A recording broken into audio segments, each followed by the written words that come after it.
Olá, alunos! Sou a professora Jânia, professora de Biologia.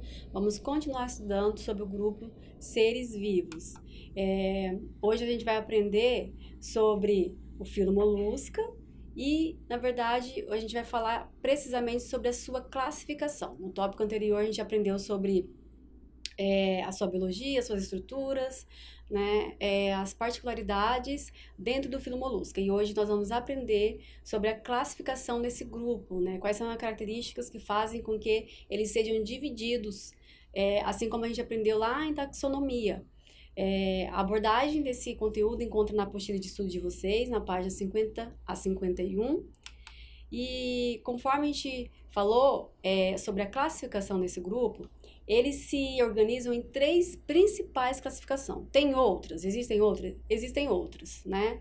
Mas para o estudo, né, de vocês, é importante essas 3 classificações aqui. Então, a gente tem a classe bivalvia, dos bivalves, né?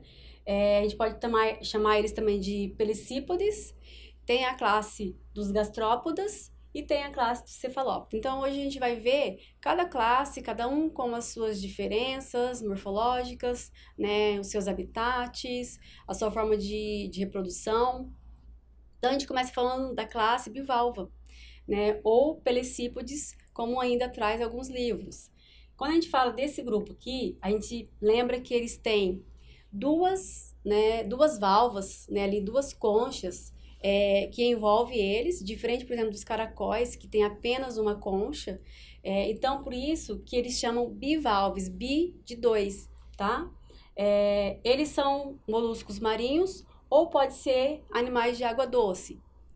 E eles são, então, animais. Qual que são os exemplos que a gente pode dar desse grupo aqui? As ostras, os mexilhões, né, pertencem então a esse grupo aqui dos bivalves, tá? Eles, se vocês conhecem, vocês sabem que eles têm 2 conchas. Quando a gente fala deles, né, da importância desse grupo aqui, eles são animais, né, nos seus habitats aquáticos, eles vivem fixados em rochas, em substratos, ao longo da sua vida, né? Para sua sobrevivência, eles vivem assim, tá? Alguns podem se desenvolver enterrados na areia ou então em lodo aquático, tá? Então, essa aqui é a forma deles viverem, né, no ambiente deles.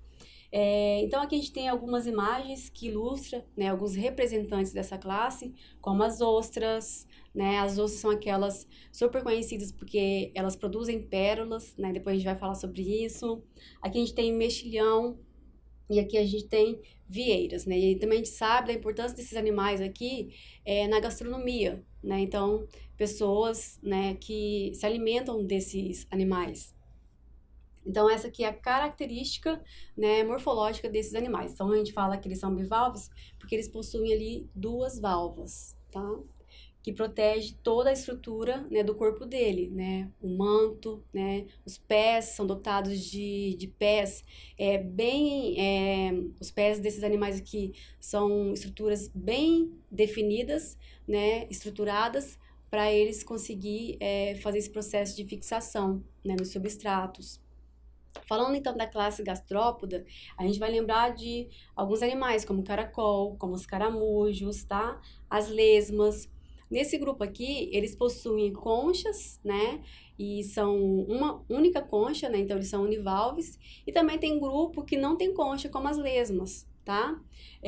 O nome, a explicação do porquê do nome gastrópoda é porque gastro lembra aparelho digestivo, né? E poda lembra, significa pés. Então, o aparelho digestivo deles está próximo dos pés. Então, por isso que eles estão, então, agrupados dentro da classe gastrópoda, tá? Então, quando a gente fala desses animais, eles têm a maior parte, né? Tem animais marinhos, tem animais de água doce e também tem animais terrestres. Representantes são esses aqui, tá? Alguns têm concha espiralada, que a gente fala, né? Como aqui o caramujo. Mas existem espécies com conchas reduzidas, né? Internas ao corpo também, tá? Alguns animais são desprovidos de estruturas, né? De concha, como no caso aqui das lesmas. Então, essas aqui são as principais características, né, desse grupo. Quando a gente fala, por exemplo, de toda a estrutura dele, né? Então, a gente vê que é uma concha aqui, né? A gente tem uma concha em forma de espiral, né? Eles possuem olhos, né? Bem definidos. Os tentáculos que trazem sensibilidade para eles, né, se localizar no seu ambiente, o poro genital, dependendo da conformação dessa concha, é onde vai ficar, por exemplo, a região anal. Então, às vezes, a região anal deles vai estar bem próximo da cabeça, tá? Então, eles têm pés bem desenvolvidos, tá? Para sua locomoção. Esses animais aqui, eles possuem uma glândula abaixo da boca, da região da boca. Essa região, ela libera uma substância, né? Ela expele um muco viscoso. E esse muco, ele vai auxiliar na locomoção. Ele é liberado abaixo dos pés, né, desses animais. E aí, então, esses animais vão conseguir deslizar, né, por meio dos pés, fazendo com que eles consigam, então, se locomover melhor, tá? Então, a gente tem uma diferenciação desse grupo aqui, né, porque eles produzem, então, esse muco, tá? Quando a gente fala dessa movimentação, eles fazem ali o quê? Uma contração muscular para eles estarem, então, se movimentando. A classe cefalópoda, né, a gente também tem um significado do nome desse grupo, né? Por que cefalópoda? Quando a gente fala de cefalo, o que significa cefalos? É cabeça, né? E podas é pé. Então, a cabeça está bem próximo do pé. Os pés originam ali da cabeça. Então, é por isso que o polvo, a lula, né, tem aqueles tentáculos bem próximo da cabeça, né? Então, isso faz com que eles sejam representantes dessa classe aqui, cefalópoda. Então, quais são as características deles? Todos eles são marinhos, né? São animais marinhos. Alguns animais possuem conchas internas, como as lulas e sépias. O polvo não tem conchas internas. Tem um animal que é Nautilus, o nome dele Nautilus SPP, né, porque tem mais de uma espécie. Esse animal ele apresenta uma concha externa espiralada, tá?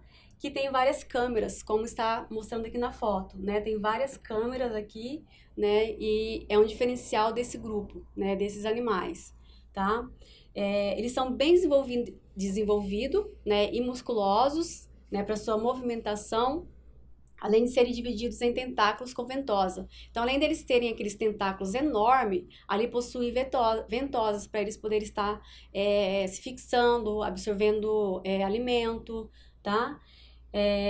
Ajuda a capturar as presas. Então, essa daqui, de uma forma resumida, né, é a estrutura, né, a biologia do grupo, né, que a gente chama que pertence à classe cefalópoda. Esses aqui são os pertencentes, então, à classe cefalópoda, né? Então, a gente fala de polvo, a gente fala de lula, a gente fala dos náutilos, né? Lá a gente viu a concha dele, mas aqui a gente vê, né, ele, né, com toda a sua estrutura corporal. Aqui a gente tem a sépia, né? A sépia, ela possui concha interna, tá? Assim como a lula. Eu até coloquei aqui o nome do gênero e o nome da espécie. Então, eu coloquei Sépia officinalis. É um animal exclusivo da Europa, tá? É um animal que eles usam como gastronomia, né? E um animal bem comum, né, naquela região. Quando a gente fala de polvo e lula, né, algumas pessoas até acham que são os mesmos animais, porque eles são parecidos, porque eles têm os tentáculos, né? E as pessoas não diferem a sua estrutura, né? O que eles têm de diferente? Então, quando a gente fala de polvo, a gente sabe que a cabeça dele é oval, tá? E com relação ao número de tentáculos também é diferente, né? Então, por exemplo, o polvo, ele possui 8 tentáculos, tá? Então, aqui são 8 tentáculos. E a lula, ela possui 10 tentáculos. Mas uma característica marcante deles é porque o polvo possui todo o seu corpo arredondado, tá? Aqui na cabeça dele é bem característico a gente ver se trata de um polvo. O polvo ele não possui concha interna, né? Já a lula ela possui a concha interna. Algumas curiosidades de importância, né, pegando o gancho que a gente está falando de lula e de polvo, esses animais, eles têm uma autodefesa, né, ali no seu organismo, né, possuem células, estruturas que, por exemplo, libera um corante escuro para que eles possam fugir, né, dos seus predadores, tá? Então, eles têm glândula produtora de tinta escura que pode ser esguinchada para turvar a água e assim confundir a visão e olfato de seus eventuais predadores, tá? Então, como que ilustra na imagem, né? Isso aqui é o momento, então, por exemplo, que um polvo está liberando, né, essa tinta, tá? Além disso, eles possuem células que chamam cromatóforos. Essas células, elas, em questão de segundo, elas fazem com que esses animais mudam de cor, né? Para eles se esconder do predador. Então, de uma forma que eles mudam de cor, eles se escondem do predador, né?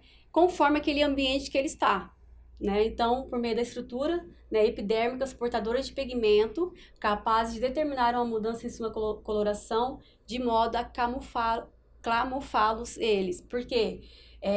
Esse processo de camuflação a gente chama de mimetismo, né? Ele se confunde com o meio para realmente esconder do seu predador, tá? Então a gente pode ver aqui, né, a tinta, e aqui a gente pode ver nessa imagem, até às vezes está difícil de observar, porque ele está da cor do ambiente que ele está, né? Então a gente tem polvo da mesma cor do ambiente que ele está, porque ele fez então, ele usou então, né, essa tática dele fugir, né, dele se esconder do predador.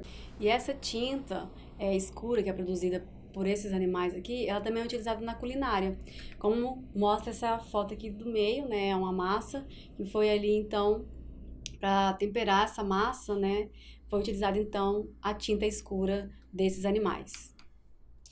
Uma outra curiosidade bem interessante, né, que às vezes as pessoas se perguntam como que é produzida a pérola, né, dentro dos animais, né, dentro do molusco. Então, a gente já aprendeu, então, né, quem são os moluscos. Os moluscos que produz a pérola da classe bivalvia, tá? São as ostras. Então, são aquelas que têm duas conchas. Então, como que é formada, né, essas pérolas? Primeiramente, entra algum objeto, né, corpo estranho dentro da ostra, entre a concha e o manto, e aí ela começa então, por uma autodefesa, produzir ali, né, uma estrutura que chama nácar, né, que na verdade é a madrepérola, e fica ali então produzindo, né, essa estrutura para poder então, na verdade, se proteger e ao longo do tempo vai formando ali então uma pérola, tá? Então precisa de uns 3 anos, né, para poder formar então uma pérola, tá? Então aqui nessa imagem a gente tem uma representação aqui do manto, né? E esse nácar que ele é produzido, tá? Então, por exemplo, esse objeto que cai ali na ostra, ela vai ficar entre a concha, né? Entre a concha e o manto desse animal, tá? Então, vai ocorrer depósito ali de calcário, né? Que vai sendo, então, formado ali a pérola, tá? Então, aqui a gente tem várias evoluções, né, na formação da pérola, onde vai acontecendo ali um revestimento total, né, desse nácar, né, protegendo aquilo ali, né, para não fazer mal para o organismo da ostra, tá? Então, é assim que ocorre a formação da pérola. A gente sabe que existe produção de pérola de forma artificial, né, mas tem como saber diferença de uma pérola natural, né, e de uma pérola artificial. Algumas outras curiosidades de molusco com relação aos seres vivos, né, com relação aos seres humanos. Então, por exemplo, alimentação. É utilizado, né, os moluscos, né, para preparar muitos pratos, né, na gastronomia. Então, né, pessoas que gostam muito de comer, come cozido, come cru, né? A gente sabe, por exemplo, que na Europa as pessoas têm um hábito muito grande de consumir esses animais cru, tá? A concha é utilizada como artesanato, tá? É uma ornamentação, confecção de pentes, confecção de botões. As pérolas, elas podem ser utilizadas para fabricação de joias, tem pessoa que vive, né, desse negócio. E a gente precisa ter cuidados, né, no momento de se alimentar, né, com esses animais. Então, esses animais, eles vivem em ambiente aquático, né? Então, a gente precisa saber a procedência desses animais, porque eles podem estar contaminados com algum micro-organismo, né, com parasitos, né, verminoses, com vermes. Então, a gente precisa saber a procedência, né, desses animais para a gente poder consumir eles, tá? Aqui a gente tem, nessa imagem aqui, ilustra, né, vários desses animais que podem ser consumidos, né, na gastronomia. Então, a gente tem ali polvo, temos aqui os escargot, né, tem aqui mexilhões, nós temos aqui a ostra. Então, a forma de servir, né, de ingerir são de várias formas, tá? Então, com esse slide aqui, alunos, nós finalizamos, né, o grupo dos moluscos, aprendemos um pouquinho, né, sobre as informações mais importantes desse grupo. E então, eu aguardo vocês na nossa próxima aula. Desejo muito entusiasmo no estudo de vocês. Até mais!